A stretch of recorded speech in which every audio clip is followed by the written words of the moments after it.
हेमंत जी, बहुत बहुत स्वागत, इस्तकबाल आपका। मेरा सवाल आपसे ये है, जिसकी शायद उम्मीद थी जब मेरी आपसे बात हो रही थी और आपने भी कहा कि फैसला सुरक्षित ही रखा जाएगा। आज किसी फैसले की उम्मीद नहीं है। 29 तारीख को अब फैसला सुनाया जाएगा। आपको क्या लग रहा है, आज जिस तरह की जिरह बहस हुई है, उसके बाद क्या अरविंद केजरीवाल को कोई राहत की हम उम्मीद देखें? क्योंकि ईडी के बाद सीबीआई और जिस तरह की दलीलें पेश की जा रही हैं, अभिषेक मनु सिंघवी ने पाकिस्तान से लेकर ये भी कहा का जिक्र किया और ये भी कहा उन्होंने कि भाई वो चुने हुए मुख्यमंत्री कोई आतंकवादी नहीं है, कि आप वो कॉपी तक उनको नहीं दी जा रही है ऑर्डर की। तो मैं कहता पूछ रहा जी, जो आज 2.5 घंटे बहस हुई है, इस बहस के दो आयाम थे। पहला आयाम ये जो सारे अभी देखा आपने कि उनकी गिरफ्तारी वैध है या अवैध है, इसके ऊपर अभिषेक मनु सिंघवी ने उस पर आर्ग्यू किया। और अगर आपको ध्यान है, उन्होंने पीएमएलए केस जो ईडी का था उसमें भी उन्होंने यही किया था कि मेरे जो मुवक्किल हैं उनकी जो अरेस्ट है वो अवैध है। और उसी फेर में उन्होंने रेगुलर बेल नहीं अप्लाई की थी सुप्रीम कोर्ट तक में, और उसी का फायदा उनको मिला था। आपको ध्यान होगा, उनको इंटरिम बेल मिल गई थी केजरीवाल साहब को। तो यहां भी उन्होंने वही रणनीति अपनाई है कि उन्होंने पहले तो दो एप्लीकेशन मूव की। पहली एप्लीकेशन ये थी कि मेरे मुवक्किल की जो अरविंद केजरीवाल है उनकी अरेस्ट गलत है, पहला। और उस पर चूंकि आज आर्ग्यूमेंट हुआ 2.5 घंटे, तो अब दोनों पक्षों को सुनकर के कोर्ट ने कहा कि हम इस पर बाद में फैसला करेंगे, ऑर्डर रिजर्व कर लिया। और ये भी कहा जज ने कि मुझे ये फैसला लिखने में 7 से 10 दिन लगेंगे। और फिर ये साइमल्टेनियसली एक और कहा कि आपकी जो जमानत अर्जी है, जो रेगुलर बेल की अर्जी है, वो हम 29 तारीख को सुनेंगे। तो इसमें एक इंक्लिनेशन दिखती है। अगर कोर्ट को इस आज वाले केस में कोई मेरिट दिख रही होती, उनको कोई राहत मिलने के आसार होते, तो बेल की एप्लीकेशन पर सुनवाई की जरूरत ही नहीं थी। अगर अरेस्ट में आज रिलीफ मिलना था तो फिर ऑर्डर रिजर्व, तो स्वाभाविक ऑर्डर तो रिजर्व होगा ही, लिखने में समय लगता है। और या उनको इंटरिम बेल मिल सकती थी। इंटरिम बेल के लिए बड़ा प्रेस किया सिंघवी साहब ने, वो नहीं मिली। उसके बाद कोर्ट ने कहा कि जो आपकी आज की याचिका थी कि गिरफ्तारी अवैध है, इसको हम फैसला करेंगे, साहब मुझे लिखने में 7 से 10 दिन लगेंगे, और रेगुलर बेल पे आपकी 29 को सुनवाई होगी। Meaning thereby the same process. कि इंडिकेशन ये है कि आज वाली जो आर्गुमेंट है उसको कोई बहुत राहत मिलने की उम्मीद नहीं है। 29 को नए सिरे से रेगुलर बेल के ऊपर बहस होगी। फिर वही होगा कि एक दिन बहस चलेगी, 2 दिन चलेगी, कब तक चलेगी, फिर ऑर्डर रिजर्व होगा, और फिर वो फैसला जब भी आएगा। तो ये मान के चलिए कि आप जुलाई के फर्स्ट हाफ तक केजरीवाल का जेल से बाहर आना मौजूदा हालात में, जो मौजूदा इंडिकेशन है, उसमें मुश्किल दिखाई देता है मुझे। देखिए बुशरा जी, बेसिकली तो ये सबजुडिस्ड मामला है, एक्टिवली सबजुडिस्ड है। ट्रायल कोर्ट में भी केस चल रहा है बेल के ऊपर, और अरेस्ट की वैधता के ऊपर भी लगातार बहस हो रही है। तो इस पे बियॉन्ड ए पॉइंट तो हम मेरिट्स पे टिप्पणी उस रूप में नहीं कर सकते। आम आदमी पार्टी कर सकती है, क्योंकि उनके नेता हैं और उनको सारी चीजें अपनी देखनी है, पॉलिटिकल भी, अदरवाइज लीगल भी। लेकिन ब्रॉडली अगर आप इस बात को देखेंगे तो देखिए, केजरीवाल की जो अरेस्ट थी ईडी के केस में, वो 21 मार्च को हुई थी, और वो लंबे समय तक उसकी ईडी की हिरासत में भी थे। इन बिटवीन अगर कोई बात थी तो उनको शामिल तफ्तीश सीबीआई ने केस दर्ज कर लिया था भ्रष्टाचार का। चाहते तो उनको किसी भी स्टेज पर, क्योंकि वो कस्टडी में ऑलरेडी थे, तो चाहते तो वो उसको शामिल तफ्तीश कभी भी करके और सारी चीजें कर सकते थे। लेकिन बहुत सारी बातें अनकही हैं जो आपके सामने है, जो क्रोनोलॉजी ऑफ इवेंट्स है, सीक्वेंस ऑफ इवेंट है, वो पूरे देश के सामने है। और वो क्या है कि जब आपको बेल मिलती है, उसके बाद इमीडिएटली ट्रायल कोर्ट का ऑर्डर भी नहीं आता, उससे पहले हाई कोर्ट में उसको वो हो जाता है, हाई कोर्ट उसको सुन लेता है, बिना ऑर्डर के सुन लेता है और उस पर रोक लगा देता है। और उसके बाद एक नया केस दर्ज होता है और उसमें फिर वो उनको कस्टडी में लिया जाता है, पुलिस रिमांड में, और फिर उनको अरेस्ट कर लिया जाता है। तो ये सारी सीक्वेंस ऑफ इवेंट है। इसकी मेरिट पे टिप्पणी किए बिना ये सारी सीक्वेंस ऑफ इवेंट कुछ कह रही है। और उसके वही जो चीजें हैं, वो जो आपने इशारा किया, वो पॉलिटिकल ओवरटोन्स निश्चित तौर पे है। ये काम आपने हेमंत सोरेन की गिरफ्तारी के समय भी देखा था। 5 महीने तक एक मुख्यमंत्री जेल में रहता है और उसके बाद हाईकोर्ट कहता है कि साहब इनके खिलाफ तो उस तरह के सबूत नहीं है जो मनी लॉन्ड्रिंग के, उस तरीके के। तो जब एक मुख्यमंत्री के पद पर बैठा हुआ व्यक्ति इस तरह की चीजों में, जिसके खिलाफ सबूत हाईकोर्ट मना कर रहा है, और उसको 5 महीने जेल में रखा जा सकता है, तो आप आम आदमी के बारे में सोच सकती हो कि उसका क्या हश्र होता होगा। Forget about PMLA, in other cases also. तो ये सारी की सारी चीज इस देश की न्याय व्यवस्था पर, और एक जो फेमस फ्रेज है ना, प्रोसेस इज द पनिशमेंट, वो कहीं ना कहीं इस केस में भी आपको दिखाई दे रहा है कि आपकी प्रक्रिया इतनी लंबी है कि वो अपने आप में सजा हो जाती है। अब देखिए कि केजरीवाल की एक एज तो है ही पर्टिकुलर, एक पद पर भी काम करते थे, सिंघवी ने कहा कि वो कोई घोषित अपराधी नहीं है, वो एक चुने हुए मुख्यमंत्री है। लेकिन उसके बावजूद भी ना उनको इंटरिम बेल मिली, और जो प्रक्रिया है कोर्ट की वो अपने आप में लगातार लंबी खिंचती जा रही है। तो ये उसी दिशा में है लगभग 21 मार्च से लेकर के और अब तक। और बीच की जो एक ब्रैकेट थी जो प्रचार के लिए उनको सुप्रीम कोर्ट में जस्टिस खन्ना ने उनको इंटरिम बेल दे दी थी, उसके अलावा लगातार जो सीक्वेंस ऑफ इवेंट है ये उसी तरफ इशारा कर रही है कि प्रोसेस इज द पनिशमेंट। और इसके कारण आप भी जानते हैं कि दिल्ली के अंदर अगले साल के शुरू में चुनाव है, फरवरी के आसपास। और उसको लेकर के बहुत तरह की चर्चाएं मार्केट में इस तरह की चलती रहती है कि वहां क्या होगा दिल्ली में, दिल्ली की विधानसभा को ही खत्म कर दिया जाएगा या नहीं कर दिया जाएगा, चुनाव जल्दी तो नहीं हो जाएंगे, ऑल दैट स्टफ।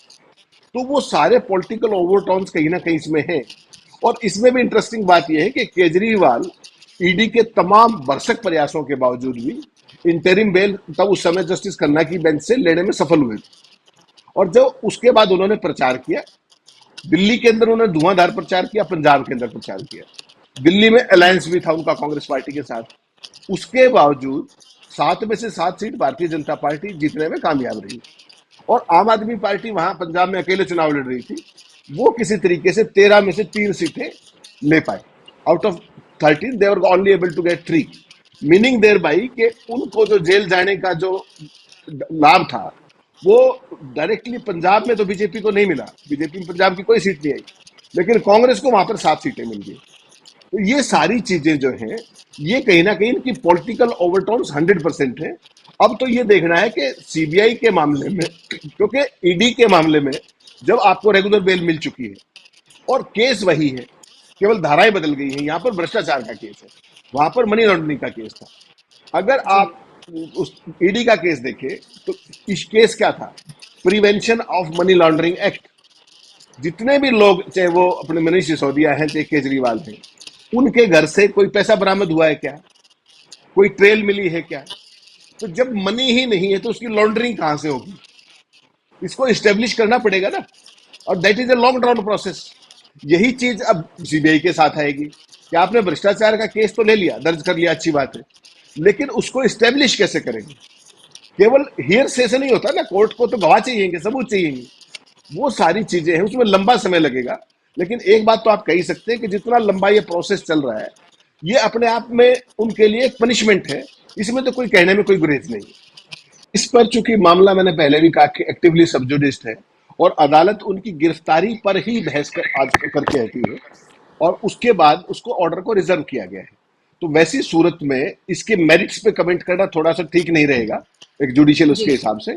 लेकिन सीक्वेंस ऑफ इवेंट काफी कुछ कहती है, और वो सीक्वेंस ऑफ इवेंट क्या है वो देखना अदालत का काम है। मैं और आप उस पर नाहक टिप्पणी करें उससे कोई बहुत लाभ नहीं होगा, लेकिन ओवरऑल जो चीजें कोलैबोरेट होती हैं वो कुछ कहती है। और जो आज अभिषेक मनु सिंघवी ने जब ये कहा कि हम हिंदुस्तान में रहते हैं, हम पाकिस्तान में नहीं, इमरान खान का भी उन्होंने जिक्र कर दिया, तो वो अपने आप में कहीं ना कहीं एक इंडिकेशन है। और वो इंडिकेशन क्या है?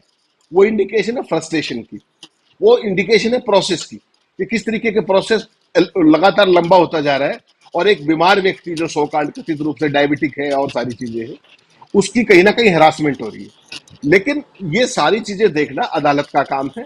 वो इंटरिम बेल का उनका विशेषाधिकार है, वो बयान दे, रेगुलर बेल पे फैसला करना उनका अधिकार है, वो इसको कब हियरिंग पे रखें ये भी उनका अधिकार है, और वो इस केस को किस रूप में लें, क्योंकि आप हाईकोर्ट में आए हैं। हाईकोर्ट का एक अपना लॉन्ग ड्राउन प्रोसेस है, उन्होंने आज आर्ग्यूमेंट सुन लिया, इस पे फैसला करेंगे, उसके बाद 29 जुलाई को रेगुलर बेल पे फैसला करेंगे, फिर जो स्थितियां होंगी। और अब ये भी देखना होगा कि क्या केजरीवाल को इंटरिम बेल के लिए क्या जो अपने अभिषेक मनु सिंघवी है वो सुप्रीम कोर्ट की शरण लेते हैं या नहीं लेते, क्योंकि वो इस मामले में बड़े प्रॉम्प्ट है।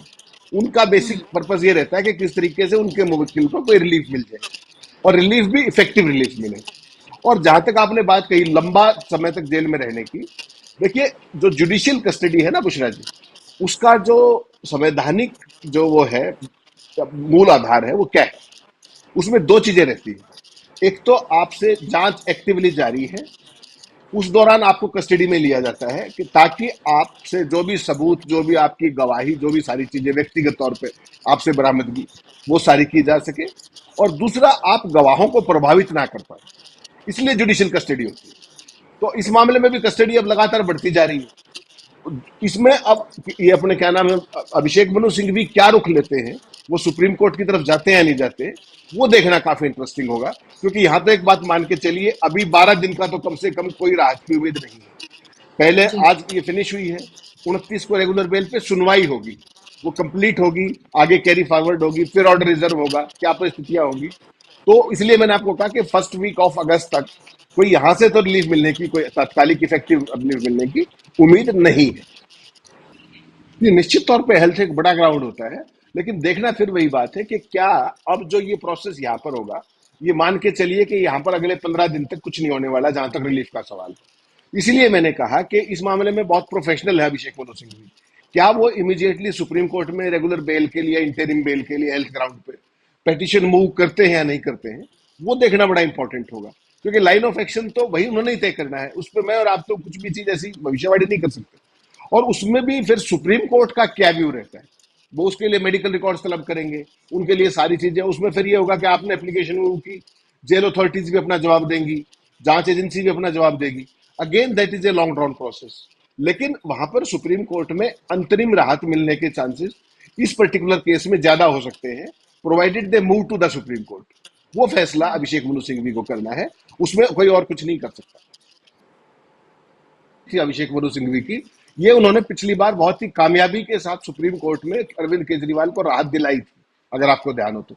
उस टाइम उन्होंने क्या कहा था कि यही सब चीजें जो है, और सुप्रीम कोर्ट ने कहा कि हम ये इस तरह की इंटरिम बेल आपको देते हैं।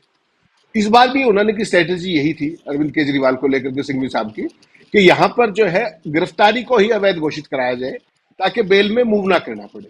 लेकिन चूंकि कोर्ट ने अभी उस पर ऑर्डर रिजर्व रख लिया, तो आज उन्होंने प्रेस किया कि जब तक फैसला है कम से कम आप तब तक इंटरिम बेल दे दीजिए। लेकिन कोर्ट ने वो इंक्लिनेशन नहीं दिखाई है, अनफॉर्चुनेटली, जो उनके लिए है। तो अब ये सारी स्थिति यही है कि 29 जुलाई को जब कोर्ट ने ये कहा कि रेगुलर बेल पे हियरिंग 29 जुलाई को होगी, तो वो उसका एक इंडिकेशन है, मैं कह रहा हूं। और वो इंडिकेशन स्पष्ट है कि रेगुलर बेल पे सुनवाई करनी पड़ेगी, तो मतलब साफ है कि जो गिरफ्तारी अवैध करने का है, वो उसमें बहुत ज्यादा सफलता मुझे कम से कम मिलती दिखाई नहीं देती। जो जज ने खुद कहा कि 7 से 10 दिन लगेंगे और 29 को हम रेगुलर बेल पे सुनवाई करेंगे। अब ये कोर्ट का विशेषाधिकार है कि पहली बात तो वो गिरफ्तारी को वैध या अवैध क्या करता है, और 29 तारीख को जब सुनवाई करेगा, अगेन सिंघवी साहब फिर वही प्रेस करेंगे कि साहब जब तक ये हियरिंग का प्रोसेस खत्म हो, तब तक मेरे मुवक्किल को आप रिलीफ दे दीजिए, उनको इंटरिम बेल दे दीजिए। फिर वही विशेषाधिकार बेंच का है, वो देते हैं या नहीं देते हैं।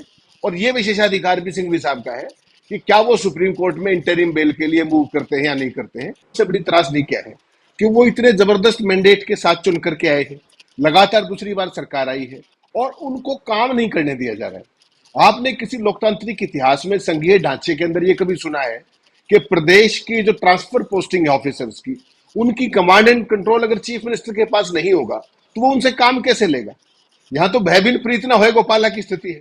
और जब उनकी जो प्रीत और जो भय है, वो सारे का सारा एलजी में समाहित कर दिया आपने, कि एलजी ही उनकी पोस्टिंग। फिर आपको प्रदेश सरकार की जरूरत क्या है?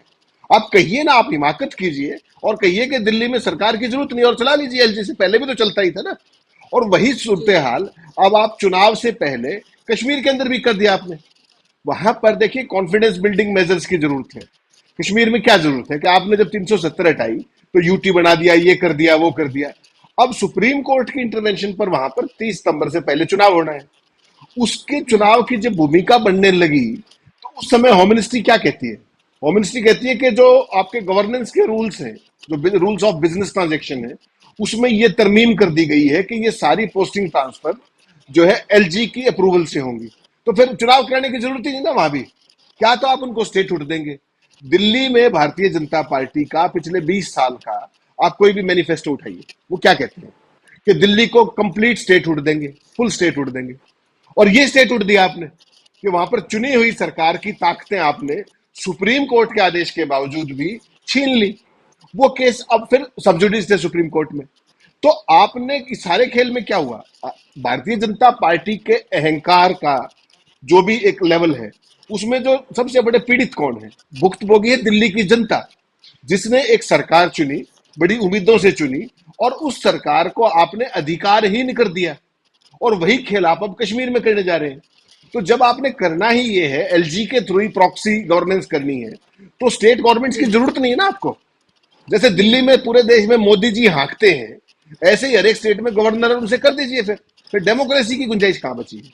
ये चीज समझनी पड़ेगी कि भारतीय जनता पार्टी की मंशा क्या है। जब सुप्रीम कोर्ट ने कैटेगरिकली ये कहा कि ऑफिसर्स की पोस्टिंग और उसमें दिल्ली गवर्नर का कोई रोल नहीं होना चाहिए, स्टेट गवर्नमेंट का प्रेरोगेटिव है, विशेषाधिकार was the word that they used, उसके बावजूद भी एलजी सब कुछ कर रहे हैं। तो फिर सरकार, आप कहिए ना कि विधानसभा भंग कर दिया, मेजोरिटी नहीं, और दिल्ली में जो पहले चलता था फुल यूटी का स्टेटस रहेगा, कहां समस्या है? हिमाकत कीजिए आप। वो नहीं कर रहे हैं, गवर्नेंस को प्रभावित कर रहे हैं अपने ऐसे तरीके से कि आम आदमी पार्टी फेल दिखे। लेकिन आम आदमी पार्टी का जो ग्रास रूट पे स्ट्रक्चर है, खासतौर पे पिछली 2 बार से जो उनको इतना जबरदस्त जनादेश मिला है, उसके बाद बीजेपी को ये समझना पड़ेगा। और इस बार तो आपने देखा एमसीडी में भी वो जीत के आए और बीजेपी को अच्छी खासी पटकनी दी है। इसके बाद भारतीय जनता पार्टी में अगर थोड़ी सी भी समझदारी हो और राजनीतिक गैरत हो, तो पॉलिटिकल जो लड़ाई है वो पॉलिटिकली लड़ी जाती है, वो इस तरीके से नहीं लड़ी जाती। दीज आर चीप टैक्टिक्स कि आप किसी के अधिकार छीन लेंगे, आपका उसका ये कर देंगे। तो इस सारे में क्या है कि इसमें भुक्तभोगी जनता है और governance takes the back seat, जिसकी चिंता आज की तारीख में मुझे लगता है कि मोदी जी को नहीं है। मोदी जी को केवल येन केन प्रकरण अपने जो विरोधी हैं उनको सबक सिखाना है, और इस देश की जनता ने कुछ सबक तो उनको सिखा दिया इस लोकसभा चुनाव में। और जो आने वाला जी, अक्टूबर है, इसमें हरियाणा, महाराष्ट्र और झारखंड में फिर चुनाव, अगले साल दिल्ली में है। मोदी जी तब क्या करेंगे अगर तीसरी बार, अब इस बार फिर अगर आम आदमी पार्टी की सरकार आ गई, फिर क्या करेंगे वो? तो ये सोचना चाहिए। आप जब दिल्ली में देश के प्रधानमंत्री हैं, आप भाजपा के प्रधानमंत्री नहीं। मोदी जी इसी बात को नहीं समझ पा रहे। तो वो जो हाँकने की प्रवृत्ति उनकी है, उसमें दिल्ली की जनता भुगत रही है। वरना मुख्यमंत्री बाहर हो, उनको सारे अधिकार हो, किस मुंह से तो वो कहते हैं कि हम कंप्लीट स्टेट उठ देंगे, और किस मुंह से फिर विशेषाधिकार छीन लेते हैं जो पोस्टिंग ट्रांसफर का है। और वो एलजी को कैसे दे सकते हो आप, सुप्रीम कोर्ट के आदेश के बावजूद? लेकिन दिया। तो ये सारी चीजें बेसिकली, और आम आदमी पार्टी इसको जनता के बीच में ले जाने की चैंपियन है। उनको लोकसभा में सीट नहीं मिली, कोई बात नहीं, लेकिन विधानसभा की जब बात आएगी तो उनका वोट बैंक तो इंटेक्ट है। वो आपने एमसीडी चुनाव में देख लिया। तो बीजेपी को इन जो घटिया टैक्टिक्स है इनकी बजाय कुछ इफेक्टिव टैक्टिक्स पे आना चाहिए कि उनका अगर कोई जनाधार बढ़ना है तो मुद्दों पर आएगा, डिलीवरी पे आएगा, ना कि केजरीवाल को अंदर दे करके आएगा, ना कि शक्तियां छीन जी। कर आएगा। अगर वो ऐसा सोच रहे हुँ। हैं तो वो गलतफहमी में है, और उनको फिर मार पड़ेगी दिल्ली में, ऐसा मेरा मानना है। बुशरा जी, आपने जो हरियाणा वाला इशारा किया, मैं उसकी तरफ बात कर रहा हूँ। जब आपने उसका रेफरेंस दिया जी, कि किस तरीके से हरियाणा जैसी स्टेट में जहां मुस्लिम पॉपुलेशन बिल्कुल नेग्लिजिबल है, बहुत ही नेग्लिजिबल है, हुँ, वहां पे अमित शाह बाज नहीं आए। उन्होंने वही अपना पुराना वो के जो हिंदू मुस्लिम का वहां करने की कोशिश की कि आरक्षण छीनकर ओबीसी का और मुस्लिम्स को दे देंगे। अमित शाह जी से मैं एक सवाल पूछना चाहता हूं कि क्या उन्होंने आंध्र प्रदेश में टीडीपी जिन्होंने वायदा किया है कि 4% हम आरक्षण मुस्लिमों को देंगे, तो क्या उन्होंने उनको रोक दिया क्या? या अपने एलाई से उन्होंने अपना समर्थन वापस ले लिया क्या? या उन्होंने उनसे अलायंस अपना तोड़ लिया क्या? तो जो उनके साथ है उसका 4% मुस्लिम आरक्षण ठीक है। ये सामने देख रहे हैं आप, आंध्र प्रदेश में जो चंद्रबाबू नायडू ने कहा है कि हम 4% हुँ, देंगे, और हरियाणा में जिसका कोई जिक्र नहीं है, किसी मैनिफेस्टो में नहीं है, कोई बात नहीं है, और हिंदू मुस्लिम कोई इशू नहीं है, उसके बावजूद भी देश का गृह मंत्री आकर के अहिरवाल में आकर के ये बात कहता है। ये कैसा लगता है आपको? और दूसरी बात, तो वहां पर उन्होंने क्या कहा कि जो ये सारा कुछ हो रहा है उसकी उसके बैकग्राउंड में देखिए आप। पिछले साल आपको याद होगा कि किस तरीके का एक माहौल बनाया गया हिंदू मुस्लिम का, जब एक यात्रा के जरिए वहां पर जो पूरा लैंड ऑर्डर और सारा पीस थी वो डिस्टर्ब हुई। अब फिर वही ब्रजमंडल यात्रा को दोबारा चलाने की कोशिश की जा रही है। आप कल्पना कर सकते हैं, किसी भी राज्य की सरकार या सत्तारूढ़ पार्टी लैंड ऑर्डर को मेंटेन करती है या लैंड ऑर्डर को खुद ही चैलेंज करती है अपने वेस्टेड इंटरेस्ट के लिए। तो भारतीय जनता पार्टी के लिए इन बातों के कोई मायने नहीं है। हरियाणा में कोई चर्चा नहीं कर रहे तो उसको अननेसेसरी इन्फ्लेट कर रहे कि ये देंगे, जबकि किसी ने नहीं कहा। और चंद्रबाबू नायडू जो उनके खुद के सहयोगी हैं, वो सरेआम उनके मैनिफेस्टो में है, उन्होंने लगातार कहा है। उसके बारे में ना जी। कोई मोदी जी बोलते हैं और ना अमित शाह बोलते हैं। ये इनका जो दोगलापन है प्रचार का भी और लोगों को बांटने का, ये अपने आप में कितना शर्मनाक है, ये भी देश को देखना चाहिए।